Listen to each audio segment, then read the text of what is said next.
अहम खबर शामिल करें। पाकिस्तान का बरतानिया से शहजाद अकबर और आदिल राजा की हवालगी का मुतालबा। वजीर दाखिला मोहसिन नकवी की बरतानवी हाई कमिश्नर जेन मेरियट से मुलाकात हुई। पाकिस्तान ने शहजाद अकबर और आदिल राजा की हवालगी से मुतालिक कागजात हवाले किए। दोनों अफराद पाकिस्तान में मतलूब हैं। वफाकी वजीर दाखिला ने ऐसा कहा। बात करेंगे, कमरुल मुनव्वर हमें ज्वाइन कर चुके हैं। जी कमर, बताइएगा क्या डिटेल्स हैं? बड़ी अहम खबर है ये। जी बिल्कुल, वफाकी वज़ीर दाखिला मोहसिन नकवी की बरतानवी हाई कमिश्नर जैन मेरिट से ये मुलाकात हुई। और इस अहम मुलाकात में जो पाकिस्तान की जानिब से एक अहम मुतालबा सामने आया वो ये था कि बरतानिया में गैर कानूनी तौर पर मुकीम पाकिस्तानियों की वतन वापसी के अमूर पर जो है वो पहले बातचीत की गई। और उसके बाद शहजाद अकबर और आदिल राजा की हुकूमत पाकिस्तान की तरफ से एक्सट्रीशन के जो कागजात थे वो उनके हवाले किए गए। और इनको ये बताया कि दोनों अफराद पाकिस्तान में मतलूब हैं, अदालतों से इश्तिहारी भी हो चुके हैं और इनको इसलिए इनको फौरी तौर पर पाकिस्तान के हवाले किया जाए। वफाकी वज़ीर दाखिला ने प्रोपागेंडा करने वाले पाकिस्तानी शहरियों के खिलाफ ठोस शवाहिद जो हैं वो भी फराहम किए। और इसके अलावा जो अदालतों में इनके केसेस चल रहे थे और अदम पेशी की बिना पर वो यहाँ से बाकायदा तौर पर इश्तिहारी करार दिए गए थे, वो तमाम दस्तावेजात बाकायदा तौर पर इश्तिहारी करार दिए गए। तो आप तो ठोस शवाहिद सामने रखे हैं। और आप साहब, जो लीगल स्टांस है पाकिस्तान का तो वैसे ही मजबूत है। शवाहिद हमने सामने रखे हैं। और आपको याद होगा कि डेफेमेशन का जो केस था आदिल राजा का, गालिबन 9 अक्टूबर 2025 को जो है वो इसका फैसला आया था और 50,000 पाउंड जुर्माना भी आयद किया गया था। तो ये तमाम तरह अगर पैरामीटर्स देखते हुए लीगली तो पाकिस्तान बहुत स्ट्रॉन्ग पोजीशन पे वैसे ही खड़ा है। जी बिल्कुल, पाकिस्तान लीगली बहुत स्ट्रॉन्ग पोजीशन पे है। फिर आप देखिए डेफेमेशन भी है और फिर डेफेमेशन तो एक मैं समझता हूँ उससे भी बियॉन्ड है जी। आप पूरी की पूरी सोसाइटी को, आप पूरी की पूरी जो आप एक क्योस फैलाना चाहते हैं, क्योंकि देखें ये इंफॉर्मेशन एज है। इंफॉर्मेशन एज में जब आप अपनी इंफॉर्मेशन को एज ए वेपन यूज कर रहे हैं और आप you are firing a salvo after a salvo against the state, उसके आइकन, उसके पिलर्स के अगेंस्ट, तो ये तो इट्स अ क्रिमिनल एक्ट। क्योंकि ये अब जो it is now information and cyber is one of the domain of the warfare.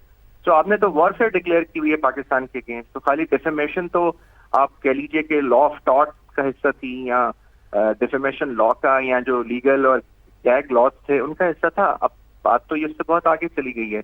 तो मेरे ख्याल में जी ये बहुत जरूरी है कि इसको वो करना चाहिए। अब देखें, इन्होंने पिछले दिनों एक खबर चला दी कि जो एक पार्टी के लीडर हैं वो उनको खुदा ना खास्ता जेल में वो जो है वो है, उनकी तबीयत ठीक नहीं है या वो है नहीं या उनको कुछ हो गया है। It was all fake news. तो ये सारी इस तरह की फेक न्यूज पे बिल्ड करते हैं जी फिर स्टेट को और उनके जो एलिमेंट्स हैं जो हमारे भी। बिल्कुल आबिद साहब, ये एक बहुत ही वाज़ेह पैगाम है जो बैरून मुल्क बैठकर प्रोपेगेंडा करते हैं पाकिस्तान के खिलाफ। हारिस साहब ठोस शवाहिद दिए हैं, बताइएगा बरतानिया को हवालगी के ये कागजात फराहम करना क्या समझते हैं कानूनी पोजीशन को किस हद तक मजबूत करता है पाकिस्तान की? हारिस साहब, ये एक बहुत अच्छी प्रोग्रेस है जो इंटीरियर मिनिस्टर ने बरतानिया के हाई कमिश्नर को with facts and figures and proofs document दिए हैं कि ये शहजाद अकबर के और आदिल राजा के किस तरीके से शहजाद अकबर को करप्शन की है और आदिल राजा किस तरीके से फौज के मुनज़्ज़म जो है वो मुहिम चला रहा है और वो फौज को और हमारे अदारों को, इंटेलिजेंस इदारों को नुकसान पहुंचा रहा है। और ये बहुत ही तशवीश की बात है। एंड आई एम श्योर कि इसको हाई कमिश्नर इंटीरियर जो उनके होम मिनिस्टर यूके के उनसे बात करेंगे और ये एक्स्ट्राडिशन होना चाहिए। क्योंकि ऐसे मुजरिमों को लाजमी पाकिस्तान में आना चाहिए, इंसानी इबरत बनाना चाहिए ताकि आइंदा के लिए कोई ऐसा जो है पाकिस्तानी शहरी वहाँ जाके पाकिस्तान को और पाकिस्तान की हुकूमत को, पाकिस्तानी मुसल्लह फौज को, पाकिस्तान की छोड़ी में उसको बदनाम न कर सके। It's a very good step. I am sure कि उन्होंने पूरे फैक्ट्स पे प्रूफ दिए होंगे, डॉक्यूमेंट दिए होंगे जो कि एक्शनेबल होंगे, प्रोसिक्यूशन से इंक्लूड होगी। और वहाँ जाके जब डॉक्यूमेंट जाएंगे तो आई एम श्योर कि वो इस पर बरतानी हुकूमत बहुत हमदर्दाना गौर करेगी और इसको एक्सरसाइज करने के लिए जरूरी अमल शुरू कर देगी। दुरुस्त बात है। साथ ही मौजूद रहेगा आबिद लतीफ़ साहब भी हमें ज्वाइन कर चुके हैं, दिफाई तज्ज़िकार है। आबिद साहब, बहुत शुक्रिया समाअत को वक्त देने के लिए।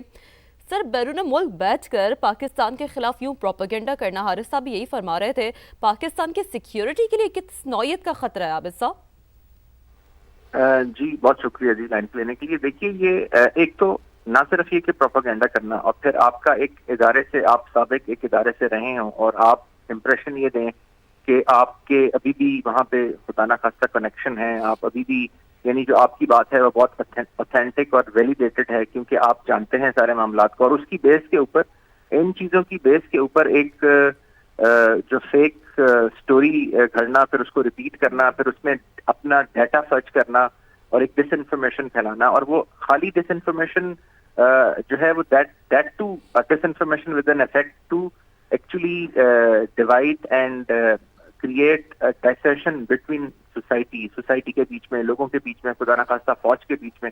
آئی تھنک یہ بہت کرمنل ہے جی. یہ تو it is anti state, it is tantamount to treason.